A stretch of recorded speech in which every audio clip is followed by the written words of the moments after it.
ఈ lakes racks అనేది హైదరాబాద్ నగరానికి పేరు ప్రఖ్యాతులు తీసుకొచ్చినటువంటి విషయాలు ఈ రెండు కూడా. ఇటువంటి లేక్స్ ని రాక్స్ ని రెండింటిని కూడా కాపాడుకోవాలని చెప్పి పర్యావరణ శాస్త్రవేత్తలు కూడా పెద్ద ఎత్తున ఉద్యమాలు చేస్తున్న సంగతి కూడా మనకు తెలిసింది.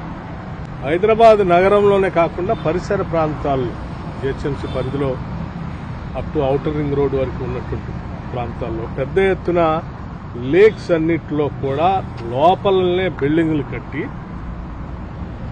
ఆ లేక్స్ ని ఆక్రమణకు గురైపోయి మట్టితో నింపేసి నగరానికి లేక్స్ లేకుండా చేయటం వల్ల చాలా ఇబ్బంది జరుగుతూ ఉంది. నగరానికి పారుతున్నటువంటి వర్షానికి పడినటువంటి నీళ్లు కానీ, లేకపోతే ఇతరత్ర డ్రైనేజ్ వ్యవస్థ కానీ, లేకపోతే ఇతరత్ర పడిన వర్షపు నీళ్లు పోవటానికి కావాల్సిన విధంగా ఉన్నటువంటి లేకులు కానీ లేపబట్టి నగరవాసులంతా కొన్ని సంవత్సరాలుగా వాళ్ళు పడుతున్నటువంటి ఇబ్బందులు చూశారు.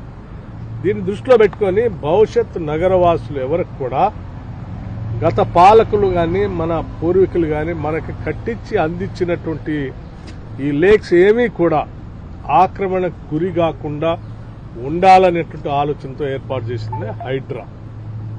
Hydraa is to protect the lakes of the Hyderabad and other government properties. So దీన్ని ప్రజలంతా కూడా ఆహ్వానిస్తూ ఉన్నారు. సరే, ఎవరైనా కూల్చినటువంటి ప్రాంతాల్లో కట్టుకున్నటువంటి వాళ్ళు ఇల్లీగల్గా కూల్చారు, మాకు నోటీస్ ఇవ్వలేదనంటే నాకు తెలిసి రాష్ట్ర ప్రభుత్వం నుంచి చేసే ప్రతి పనికి ముందుగానే నోటీసులు ఇస్తూ ఉన్నారు.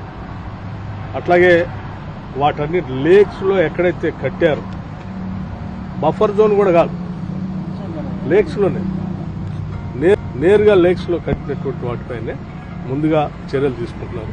దీనికి ప్రజలందరూ కూడా సహకరించాలని కోరుతా ఉన్నాను. 2014 కంటే ముందు రాష్ట్ర విభజన జరగకముందు అలా ఎన్ని చెరువులు ఉన్నాయి హైదరాబాద్ చుట్టూ శాటిలైట్ పిక్చర్స్ ద్వారా తీసినటువంటి మ్యాప్స్ అన్ని సమాచారం తీయని చెప్పారు.